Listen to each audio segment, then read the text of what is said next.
સુરત મહાનગરપાલિકા સંચાલિત નગર પ્રાથમિક શિક્ષણ સમિતિ સુરત દ્વારા જાન્યુઆરી અને ફેબ્રુઆરીમાં યોજાયેલા રમોત્સવ 2026માં વિજેતા થયેલા ખેલાડીઓને ઇનામ તથા ટ્રોફી વિતરણ કાર્યક્રમ યોજવામાં આવ્યો હતો, જેમાં કેન્દ્રીય જળશક્તિ મંત્રી અને સુરતના મેયર, સુરત ભાજપ પ્રમુખ સહિત અનેક મહાનુભાવો ઉપસ્થિત રહેવા પામ્યા હતા। સુરતના ટોયલાઇન્સ ખાતે આવેલા ઇન્ડોર સ્ટેડિયમ ખાતે સુરત મહાનગરપાલિકા સંચાલિત નગર પ્રાથમિક શિક્ષણ સમિતિ દ્વારા રમોત્સવ 2026ના કરેલા આયોજનમાં વિજેતા થયેલા ખેલાડીઓને ઇનામ વિતરણ સાથે ટ્રોફી વિતરણ કરવામાં આવી હતી। આ અંગે નગર પ્રાથમિક શિક્ષણ સમિતિના અધ્યક્ષ રાજેન્દ્ર કુમાર કાપડિયા સહિતને જણાવ્યું હતું કે ગત તારીખ 30મી જાન્યુઆરીથી 20મી ફેબ્રુઆરી દરમિયાન શિક્ષણ સમિતિ દ્વારા રમોત્સવ યોજાયો હતો, જેમાં વિજેતા થયેલા 12 રમતવીરોને પ્રોત્સાહિત કરવા માટે ઇનામ અને ટ્રોફી વિતરણ કાર્યક્રમ યોજાયો હતો। આ કાર્યક્રમમાં કેન્દ્રીય જળશક્તિ મંત્રી અને માજી ગુજરાત ભાજપ પ્રમુખ તથા સુરત નવસારીના સાંસદ CR પાટીલ, સુરત મેયર દક્ષિત માવણી અને સુરત ભાજપ પ્રમુખ પરેશ પટેલ સહિતના મહાનુભાવો ઉપસ્થિત રહેવા પામ્યા હતા। વિદ્યાર્થીઓને ટ્રોફી તથા ઇનામ આપી પ્રોત્સાહિત કર્યા છે।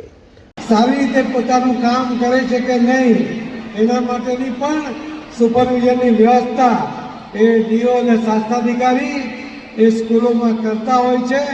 અને શિક્ષણ સમિતિના સૌ સદસ્યો એમને માર્ગદર્શન કરીને એમને આગળ વધારતા હોય છે। શિક્ષણ સમિતિના સદસ્યોના માર્ગદર્શનથી જે અનેક સુધારાઓ આપણને જોવા મળ્યા,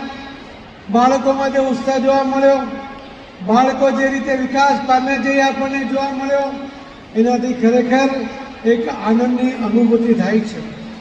અહીં જ્યારે પહેલી જ કૃતિ આવી ત્યારે એક જ કૃતિની અંદર આપણા દેશમાં રમાતી તમામ રમતો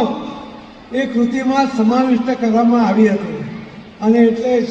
બધા મિક્સ મેં જ્યારે અધ્યક્ષને પૂછ્યું રાજેન્દ્રભાઈને કે આમાં કઈ સ્કૂલની આ કૃતિ છે, ત્યારે એમણે કહ્યું કે 353 સ્કૂલની સાથે સાથે બધી જ સ્કૂલોને મિક્સ કર્યું છે। હું એ શિક્ષકોને અભિનંદન આપીશ કે એમણે વિવિધતા સાથે એકતા એનું પ્રદર્શન અહીંયા એ કૃતિ દ્વારા કર્યું। બીજી પણ કૃતિ જ્યારે દીકરી હોય પોતે જ્યારે તલવારની સાથે એ કૃતિ રજૂ કરી ત્યારે એમનામાં રહેલી હિંમત, તલવાર ઉઠાવવાની જરૂર પડે તો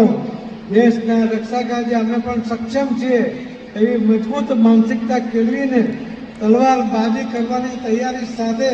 એમણે જે અહીંયા કૃતિ રજૂ કરી છે એ દીકરીઓને પણ હું ખૂબ ખૂબ અભિનંદન આપું છું। સુરત મહાનગરપાલિકા સંચાલિત નગર પ્રાથમિક શિક્ષણ સમિતિ દ્વારા યોજાયેલા ઇનામ વિતરણ અને ટ્રોફી વિતરણ કાર્યક્રમમાં મોટી સંખ્યામાં વિદ્યાર્થીઓ ઉપસ્થિત રહેવા પામ્યા હતા।